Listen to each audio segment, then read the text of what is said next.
conversation. Hi, Roy. It's so good to be on the show. It's so good to be here. And yeah, it's amazing that we're still cooperating and do this together after all these years, right? Likewise, I'm super happy. I recently reconnected with some of my old colleagues, and it's amazing that some people are just leaving a workplace and sometimes meet people for a beer, but there is nothing professional happening. And those connections that are made through a joint mission, whether if it's a job, volunteering, studying, I think it can produce amazing things for the future, amazing projects and ideas because you share something. And you, Lisa, you changed your career basically recently. I Um, did exactly like you one you year gave ago. up you gave up a job that is quite lucrative in Austria, kind of very like when I go to somewhere and said I used to work for the Ludwig Boltzmann Institute, people say, "Wow, this is very renowned and very respected." So what made you make this It move? is, yeah, you're so right. Um, well, it's true. It was a 9 to 5, a perfectly fine 40 hours job with a nice team and with a good salary, but still, it was not for me forever. I just felt that in my heart and I followed my heart. That's what I did. And, when you like, it sounds cheesy, but it is what it is. And when it comes to life decision, you can either follow your head, your gut, or your heart. Right. And for me, if it's not at least two of them, it's not the right path for me. So I knew, okay, I wanted to change something. And looking back, for me, it was kind of a natural flow as well, because, I started as an educator. I went into career development and now I'm a coach. And for me, these expertises are all linked together. And also the entrepreneurial lifestyle, it's what fits for me. So I chose my profession depending on the phase of my life. So when I started studying, for example, I knew, okay, I needed a job because I wanted to support myself. So I went out there and I got a job as a trainer. So I started to train adults. I started to train professionals first as a language trainer, then in the personal and career development. And from that, I took those experiences and skills and went on to the governmental sector and NGOs and MPOs for some years. And then I went on to work in the career center and career development area. So it was all kind of linked together. And I loved those. But I realized that the 9 to 5 job was not 100% like me. And you know what they say, that there is kind of a mindset for a 9 to 5 job. And then there's a mindset for entrepreneurs. And I never totally like got what it should mean, but now I totally get it. And for me, I wanted more flexibility. I wanted to choose my hours. I wanted to choose my work times. And my thought process were totally solution and goal oriented and not time oriented, for example. And I also wanted to choose whom to work with. Oh, And now I have 100% freedom of my schedule and of like the people like to connect with. For example, you and me, we connected over our social media content because we shared similar experiences and thought, hey, we're two entrepreneurs with chronic diseases. It's like we have to talk to each other. True. And we're going to talk more about the chronic illness entrepreneurial mindset. Somebody asked me recently, Roy, when you'll do your next TED Talk, what's going to be the title? And I said, definitely the title is going to be Why Entrepreneurs May Be Our Best, Why Chronic Illness Patient may be our best entrepreneurs, because I think that chronic illness gives you a set of tools to deal with entrepreneurship that no other training can. I want to emphasize two things that you said, because it's quite amazing to me. That first of all, you had this 3-layer guide that you have to follow. And can you repeat it? Like, how did you make a decision? How do you make a decision like this? So when you are like, imagine you are like on a path and you're at the crossroad and you have like 3 streets and you don't know where to go, or 2, or sometimes 5.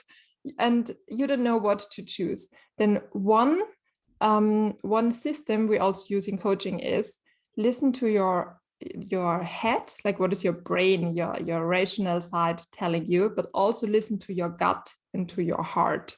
And you can go through a process to do that really, really deeply. And if two of them are saying, like at least two of them are saying, yes, it's like this is a good feeling, or this sounds good, this makes sense, then go for it, try it, just give it a chance. But if not, if you're feeling, okay, this is only my head telling me you should do this, like it was for me, okay, it would be the safe decision to stay there. But my gut and my heart didn't want to stay there, although I really liked it there, but still it was not perfectly aligned with what I wanted. And my goals for my life are pretty high, especially because of my chronic illness.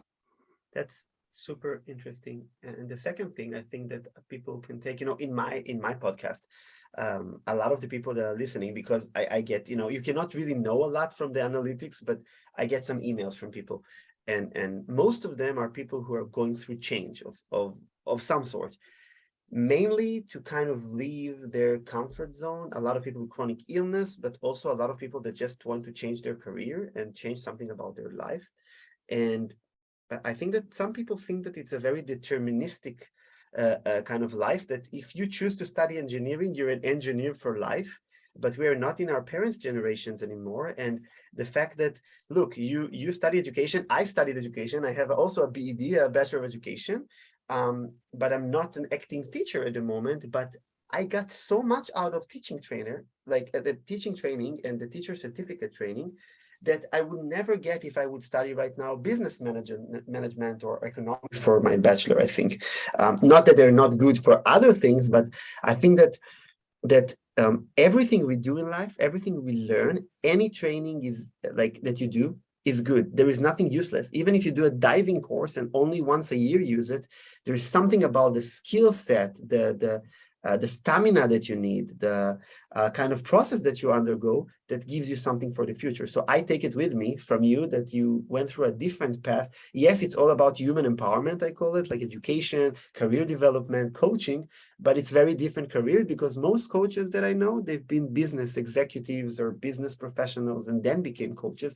But I think that people that comes from human development, maybe even better at their job, but maybe just my assumption. We will talk more about it. Um, if you don't mind, I want to kind of take you on your kind of statement that we're both entrepreneurs with chronic illness. And you're Austrian, and I live in Austria too. But I found that in Austria, unlike Israel or other places that I used to live or operate from, people don't like to talk about their chronic illness. So you're probably the first person that I talk to in a professional setting that says, yes, I have a chronic illness. I'm not afraid to talk about it. Do you want to say anything about it? You can keep it, of course, secret. You don't have to say what is a chronic illness, but do you want to talk about it? Do you feel comfortable talking about the chronic illness? Yeah, I totally feel comfortable about it because I went through a process myself, like a personal development process. Like it was really, really hard, and I went through it and I came out on the other end just so much stronger. And my mission also in coaching is to empower other people. And part of that is to also share my personal story. So I don't believe in being personal in your personal life and being professional in your professional life. Yes, I can't exactly. separate that. And also when I share my insights, my clients open up more because they can trust me, because it's not just them telling me things and I'm listening, but also I'm honest with them. So they also know exactly my struggles and obstacles. And I think those struggles, they make you human and they make you stronger and they inspire other people. It's not the perfect business leadership person who is the hero. The hero is always, and the heroine, these are people who went through normal life stuff. And that's why I'm totally comfortable sharing that. Thank you so much. I really like the hero analogy here, because I feel that people are looking at role models in a very grandiosic way, like only movie stars or people who really made it and become like millionaires. Like I think that, like for instance, Gary Vee, which I really appreciate how he pushed people to action. If he was not a millionaire, like if he was just now an influencer that starts sharing stuff on social media, for me, I would take the same value than to look at him only as a very successful business person. And some people, they're very, very kind of mixing this. Hero means success, success means money. And I think it's about value and not about money. And this is why I like what you're saying. But it's very hard to be an entrepreneur with chronic illness, right? And chronically ill people do not get a lot of chances to be depicted as heroes. So how do you become from somebody with chronic illness that now is a coach to somebody that can empower other chronically ill people? Wow, that's a big question. It was a step by step and baby step by baby step process, I guess. And for all the entrepreneurs out there, I just want to say, if you are sending a message, you will get the corporations and clients who are responding to that message. So if you get what you are sending. So I only get the clients and the corporations who are okay with who I am, right? And that's also part of the process, because if you're trying to be somebody else, you will get people in your life, and you will get you will experience things which are not aligned with you. And of course, this happens anyway. This happens all the time. But there is you can take control over that as well. And yeah, so coaching itself. When I look back, I wished I had coaching at that time. Like I took a coach later on when I didn't know what way to go, and I thought, hey, why didn't I do that sooner? And when I started to get ill, when I started to get more symptoms, and my chronic disease, it's pretty much feminine, like it's from the thyroid gland, and I have a mix of Graves' disease and Hashimoto, so it was both antibodies. And my body was so confused and my mind was so confused. And looking back, it would have been so helpful to have somebody by my side to support me through that process.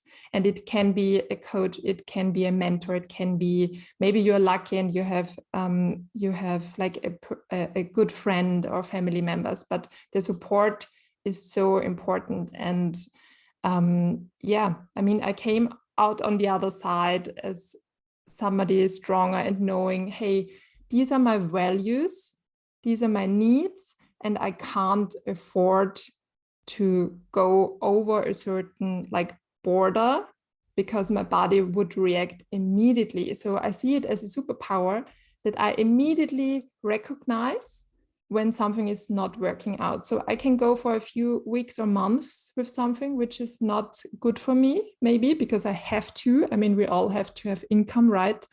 But that's it.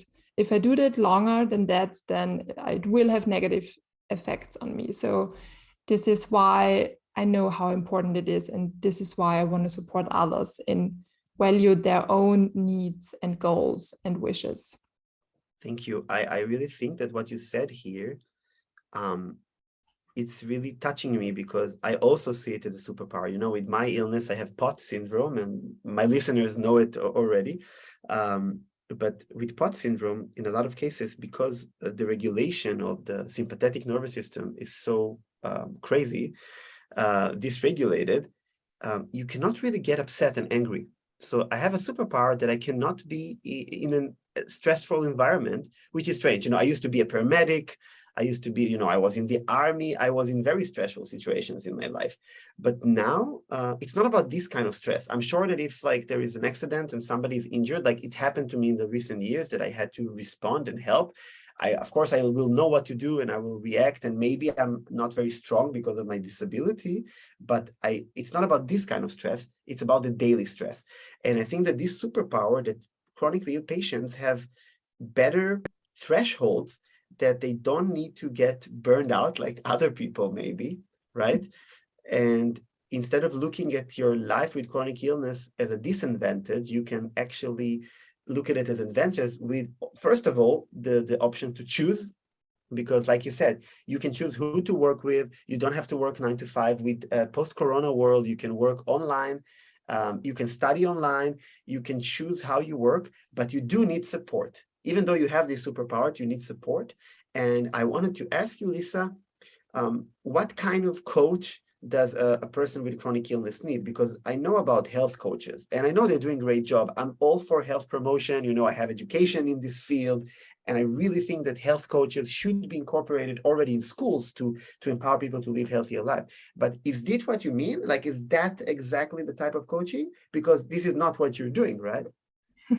Like, I'm a mindset and business coach, and business because that's what you do in Austria. It's also about bureaucracy, and Yeah. mindset because I truly believe that if we can influence our mind and our thoughts, we can influence how we feel, and we can influence our action steps, and our actions determine what's coming out on the other end.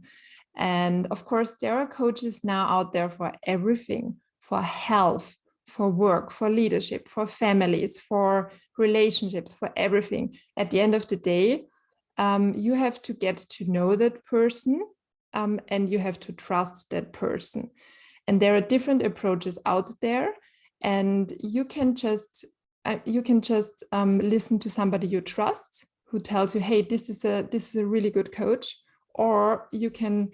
Normally, coaches have a free first talk, a free first discovery or clarity talk. So you can make an appointment and just see if it works.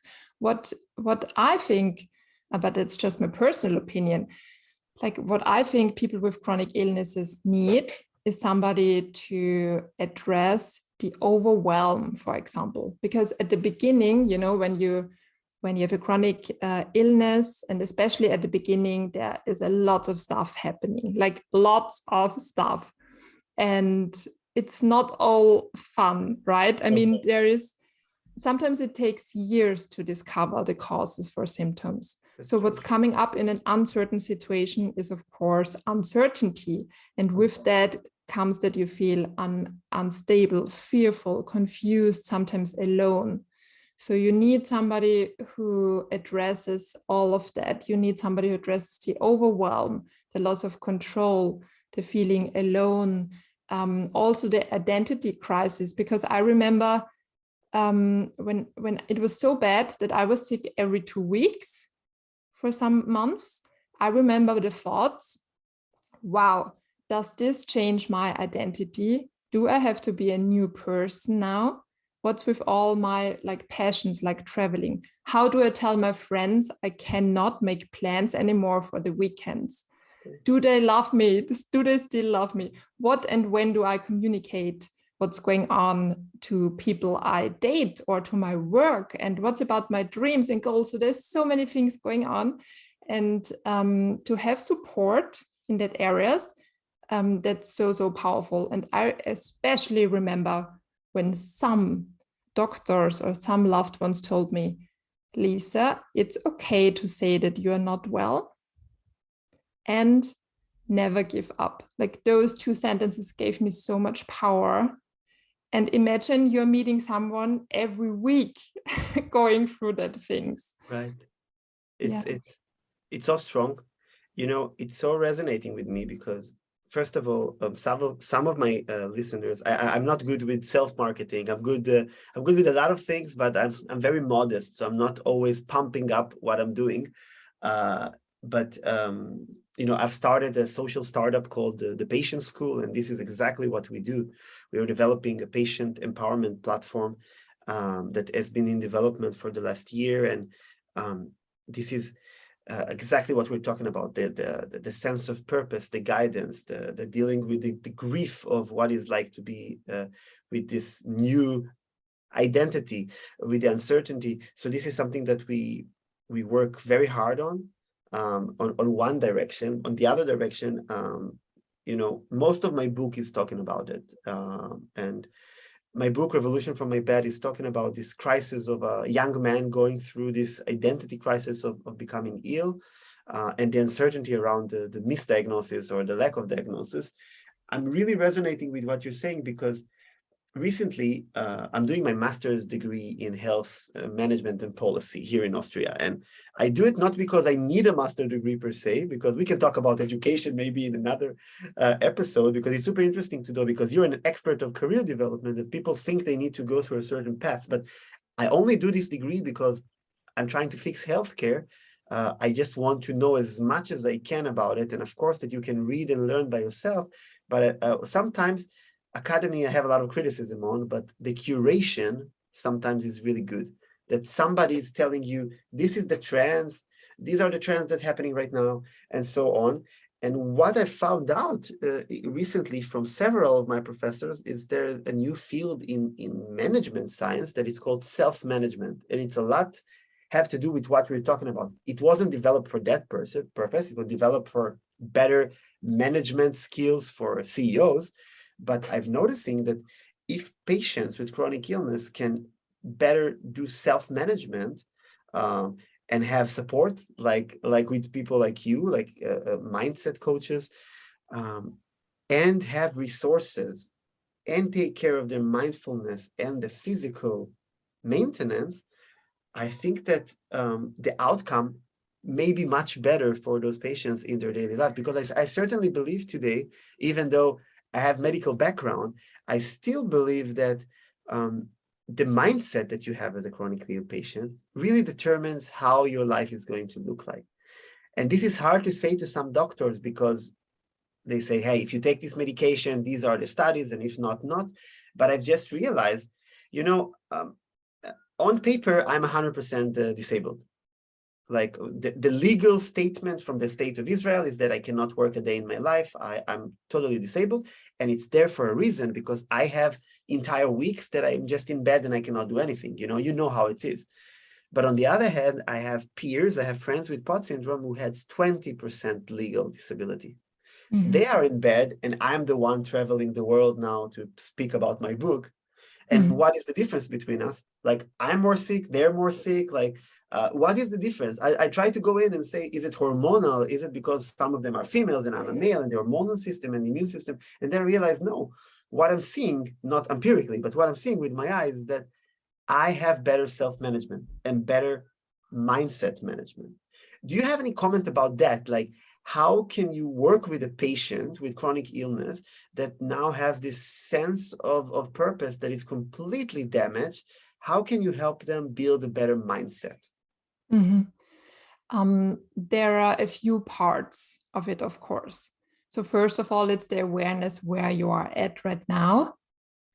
And like what was before, like how did you become stuck? How did this all happen? And then where do you want to move? How to move forward? And working on mindset actually means to work on your thought processes, on your self-talk, on your habits. That's also what self-management is about. Like, how do you start your day? How do you end your day? What are the persons who are around you? And what are your goals? What are your values? So there are many layers you're working on. And for example, when I'm in a session with a client, the first or second time, I so often have to say, hey, did you realize that you said like 20 times, I'm not able to do that. I'm not able to do that. Of course. I'm not good enough. Or also troubles of saying no.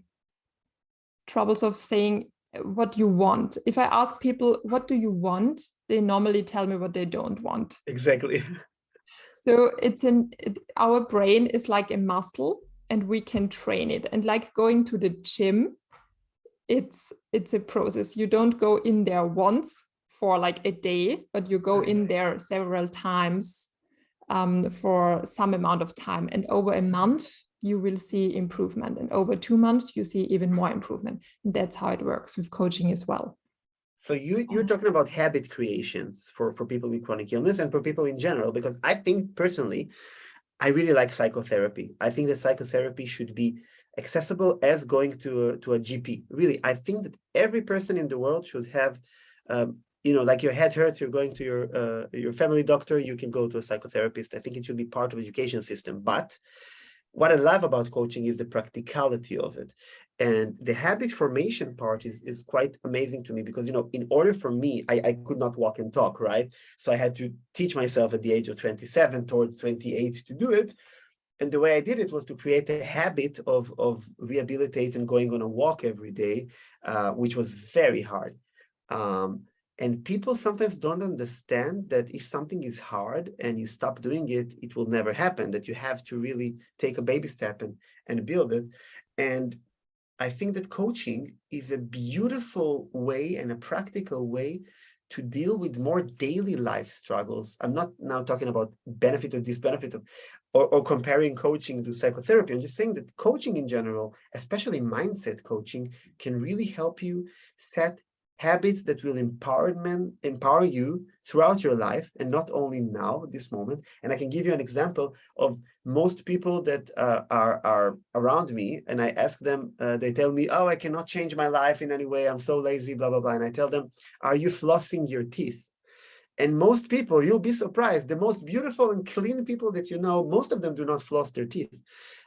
It's just not in our habit. But on the other hand, this strange movement we do with our toothbrush, it's like a conditioning that we have in our head. Nobody is like will in a sane mind will go out to the street without brushing his teeth. And I think flossing is the same. And flossing is a very good example. What can you achieve in around 10 days of really putting it in your life, and then you will not do your life without it, and your dentist will love you, and your teeth, kind of your dental hygiene will love you forever. But I think that this mental floss, like this statement they have in the state, this phrase, I think it's the same. And for me, it was learning how to walk, and then later putting stuff in my life that were very hard for me. For instance, daily walks that I do right now 5 times a week, yoga that I do 2 times a week, mindfulness session like meditation that I do every day for a few minutes. So I think that chronically ill patients can definitely benefit from having coaching. But, and this is a hard question, Lisa, right now it's not like I can go online and get a free coach. How can we make coaching more accessible for people with chronic illness? Do you have any thought about that? Well, first of all, I have to disagree to some point because, Great, I for like disagreement. example, yes, because, for example, I offer coaching sometimes through the year for free because I just want to give back. So at least some sessions I can offer for free. And I know that many of my coaching buddies in the UK do it as well. So at least something is out there for free, but I think it's also about knowledge, like what's out there and what's not out there, and how do I get it, and how do I know who I can trust. And like psychotherapy, it's like it takes some time to society to get to know it. And I would love it, and I would support it. I find it extremely helpful if there would be some funding from the state or social securities as well for some part. Until that, I mean, most companies have some kind of educational budget as well, which you can use for coaching. So that would be an option. Yeah, but I would love it if it would be more accessible. Totally, because a long time it was just coaching was just for leadership. It was just leadership coaching and for executives. But right now, as I said before, it's like booming, and the demand for coaching is really booming also in companies, and there are coaches for so many different areas. So I hope that this development, it becomes more like something for like everybody. I want everybody to have a life coach, like you go to like the gym or to the hairdresser, because we are getting older, we are experiencing so much stuff, and it's hard to go through it by yourself, just by yourself. And these are skills you learn once, like in a coaching process, and then you can keep them. They are yours, and you can use them for all the other areas of your life as well. So it's not that you go there and then you have to go there all the time, but you go there, it's a process, and at the other end, there is a result. And you can use those skills for your relationships, for your work, for your goals, for everything, actually. Oh, that's really true. And I'm happy that you disagreed with me, because yes, I know, of course, that there are some coaches that offer pro bono services, especially for chronically ill patient. But as a startup founder myself, I'm talking about scale and approachability, and it's a problem for me to come and say to my listeners, hey, just look online for a coach and write them an email. I have a chronic illness. Would you train me for free? Actually, it's not a bad idea, but maybe because we have a lot of future entrepreneurs that are listening here, at least a few hundreds of them. And first of all, we have something as an opportunity here. We have an unmet need of a platform for coaching for chronically ill patient. Maybe every coach can give one free session or so, and then we can choose. I think that it's not approachable enough. This is the reason I started the patient school. But on the other hand, I think that the patient school, as big as we're going to be, we are not a replacement for this one-to-one accompanying and mentorship. And I really think that chronically ill patients should really benefit from people like you, Lisa. So maybe, I don't know, maybe because we're doing this interview today, maybe you can offer one of our chronically ill patients like a one pro bono session. Oh, I loved it that year. Yeah, let's do it. So, ladies and gentlemen out there, contact Roy for my contacts, or you find me on Instagram or social media, and we can talk about it. Totally, I would love that. And I offer one-on-one coachings, but I also started a group coaching program. And the group coaching programs, it's group coaching, it's not one-on-one, but it's normally more affordable, for example. But what I also realized you can offer things and also coaching for a really low price as well. Like you can offer like 2 months group coaching for 200 euros, and people will still say they can't afford it, because I can't afford it means I don't value it enough, I agree. or I'm not ready to change, I or agree. I fear there are obstacles, there are inner blocks. So the money objections are normally value objections, because we buy things all the time which we can't afford. Right. And we spend our time all the time with things we don't have time for, actually. So it's a decision.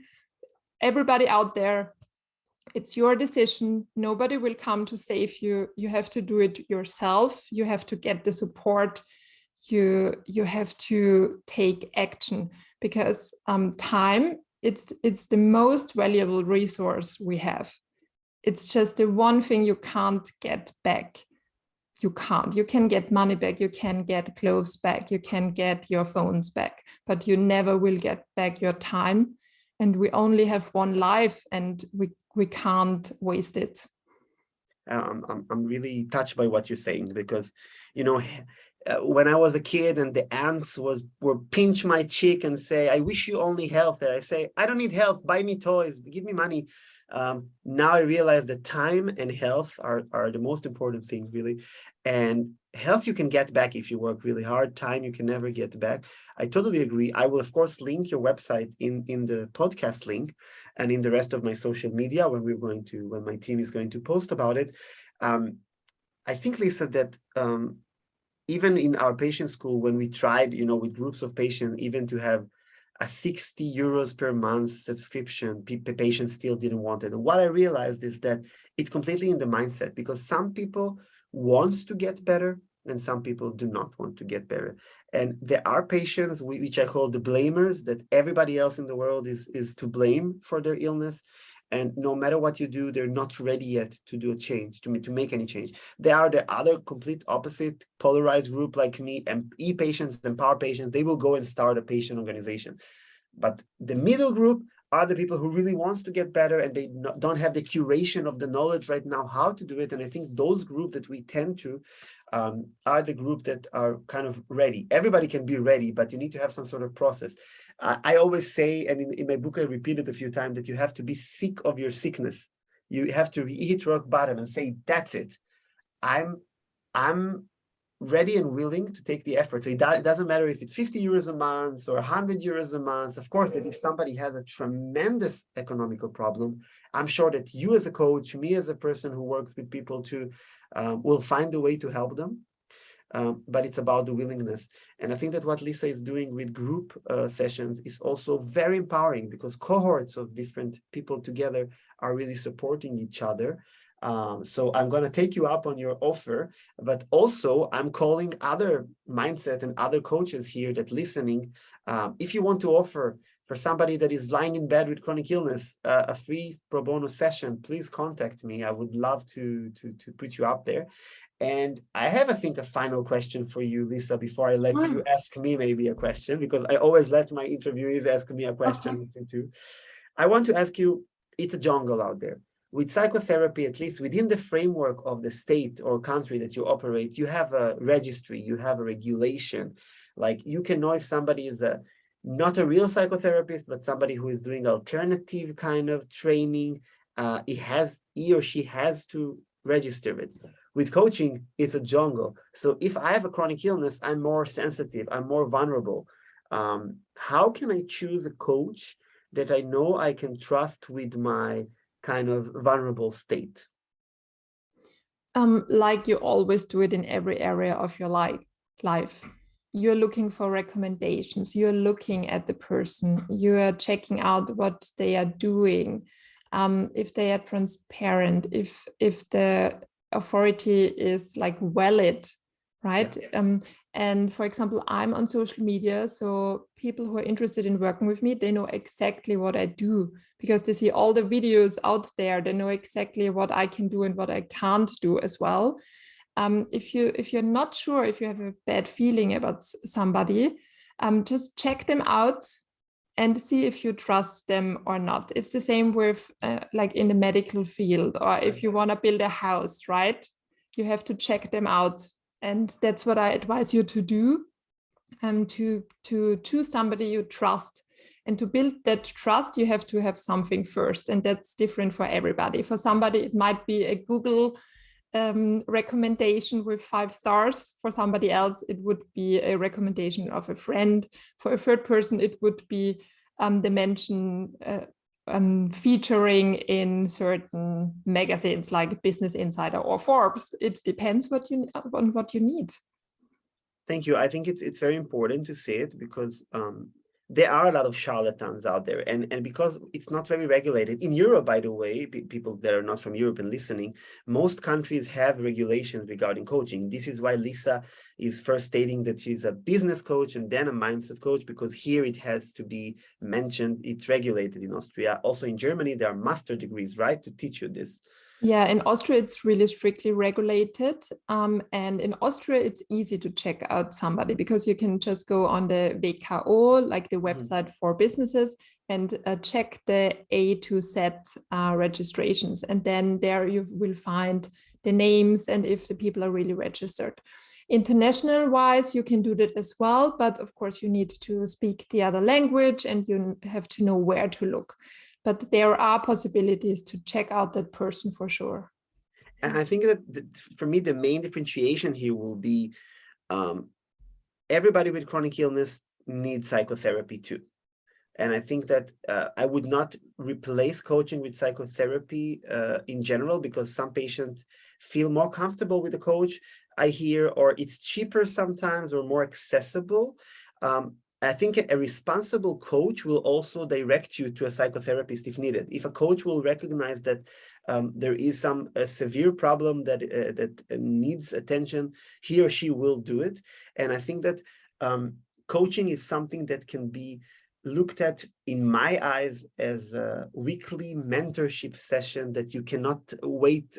You're just impatient to get to, because for me, coaching is something so empowering that when I have coaching sessions, I'm just like, oh my God, I can't even wait one more hours because this is my place to shine. Yes. So I'm saying to you patients, try it out, really try it out. It's not a replacement for psychotherapy. It's not a medical treatment. It is an empowerment training to help you live your life better. And I really think you should try it out. My listeners here that have the link to Lisa's website, check her out. She's doing a lot of cool things on social media. She's giving a lot of free advice there, and schedule a call with her. I can vouch as a colleague that she's doing amazing stuff for people. In our organization, we had hundreds of researchers that used her services as a mentor, as a career development mentor, and she was very successful in what she's doing. So I can definitely vouch for Lisa. And now I think it's Thank you, Roy. of course. You're too kind. I never give a false recommendation. I only recommend people that I personally know. I'm sorry that my chair did this strange noise for the listeners there. Lisa, do you want to ask me anything before we are ending this really nice interview? Yes, totally. So, you know about entrepreneurial burnout, right? Oh yeah, just experienced one 2 months ago, almost. Yeah. So, what could you tell our listeners, your listeners, entrepreneurs, what is most important to prevent entrepreneurial burnout? I think that specifically, I'll divide my answer to chronically ill patients and almost healthy people, because nobody's really healthy in the way we're living our life right now. I think that for chronically ill patients, we tend to take too much on our plates because we want to prove something. We've been through so much trouble. Now we feel a bit better. We're going to an entrepreneurial journey. We want to prove something. For regular, non-chronically ill patient entrepreneurs, which are not a lot, because 1 in 3 people in Europe and 1 in 2 in America will have chronic illness throughout their life. But assuming you're not with a chronic illness right now, entrepreneurs are suffering from imposter syndrome and are suffering from this business ableism. In general, ableism is a huge problem in our world for chronically ill empowerment. And I think that we tend to think that if we do more, we achieve more. And I don't think it's right. I must tell you, Lisa, we live in the most livable city in the world for 12 years or 13 years by the UN, choice in Vienna. I must tell you, I have a very good life. I don't work as hard as maybe people think I am in terms of my success, because, as we mentioned before, I have a chronic illness. I have to maintain it. I have to go to a lot of medical treatment. I have to do rehabilitation. I have to do a lot to maintain healthy, because otherwise in a few weeks I'm back to bed and I cannot walk anymore. So in order for me not to burn out, there is a 1 hour a day that used to be the rehabilitation hour when I rehabilitated. Now it's the maintenance hour. And this hour it's only, no matter what happened, I have to do this hour, and I have to go out for a walk. And if it's super snowing, I also do it. But some days, instead of doing that, I can do a 1 hour of yoga. But it's something that it's mindful, something that it's physical, like listening to a podcast or a book or music, and going out to see the sunset, or doing a wonderful yoga session in the park. This is something that I will never give up, because without that, I'm burning out. And what happened to me 3 months ago, Lisa, almost 2.5 months ago, is that I helped a colleague here in Vienna that had some problem in the organization, and I came in as an advisor. And from something that was supposed to combine life and work, it became a monster.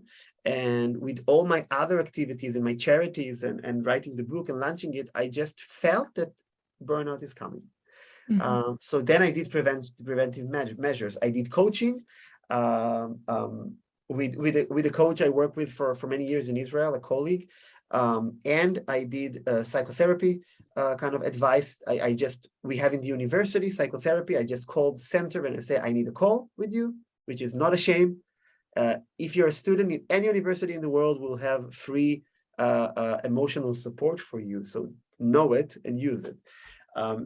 And also, I kind of took 2 days to myself and realized how to recalibrate. So the way to prevent it, to summarize, is to realize the early signs and never to take too much on your plate. I can tell you, it's my 6th startup right now.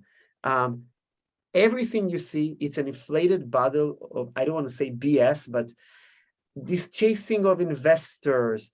And it's so cool to be an entrepreneur. Entrepreneurial it's not cool at all. Being a startup founder, it's not cool. It's the hardest job you ever do in your life. So don't do it because it's cool. Do it because it's the only way you think you can change the world in this vertical, in this thing. And when you do it, have solid partnership with people who support each other, have strong support system, and know your limits. I think this would summarize it for me.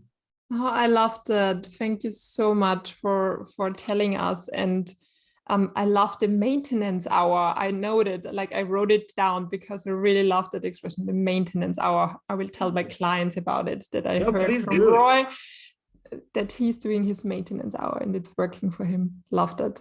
Thank you. In my book, it's still registered as rehabilitation hours because my book is talking about really the height of the sickness. When you're really sick, the second book that I'm writing right now is going to talk more about the sources of illness and how to really flourish, like how to really find yourself again and really maintain your life. I really think, Lisa, that it's all about um, maintenance in life in general.